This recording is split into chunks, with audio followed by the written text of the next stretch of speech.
KG খেজুরের মূল্য এখানে মাত্র 250 টাকায়। তো কোনো চিন্তা ভাবনা ছাড়াই আমি অর্ডার করে দিছি। এখন ওটারই পার্সেল চলে আসছে, যেটা আমি আনপ্যাকিং করতেছি। সামান্য পরিমাণে একটু কম দিচ্ছে কোয়ান্টিটিতে, বক্স সহ 1006 গ্রাম হয়েছে। বক্সের একটা ওজন আছে 50-60 গ্রাম, মানে 50-60 গ্রাম তারা কম দিচ্ছে। তবে খেজুর আমি ট্রাই করে দেখছি, খারাপ না, বরঞ্চ বেশ মিষ্টি।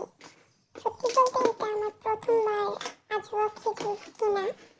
এর আগে মানুষের বাসায় ট্রাই করেছি, বাট নিজের বাসায় ওইভাবে কখনো কিনে ট্রাই করা হয়নি। এটা মাশাআল্লাহ অনেক মিষ্টি ছিল, বেশ ভালো পরিমাণে মিষ্টি ছিল। তো আমি বলবো না এটা বেস্ট আজওয়া খেজুর, বাট প্রাইস অনুপাতে এটা বেস্ট। ঠিক আছে, এই প্রাইসে খুবই ভালো কোয়ালিটির আজওয়া খেজুর আমাকে প্রোভাইড করছে ওরা। আপনারা চাইলে আমি পেজের লিঙ্ক ডেসক্রিপশনে দিয়ে দেবো, আপনারা ওখান থেকে যাই কিনতে পারেন।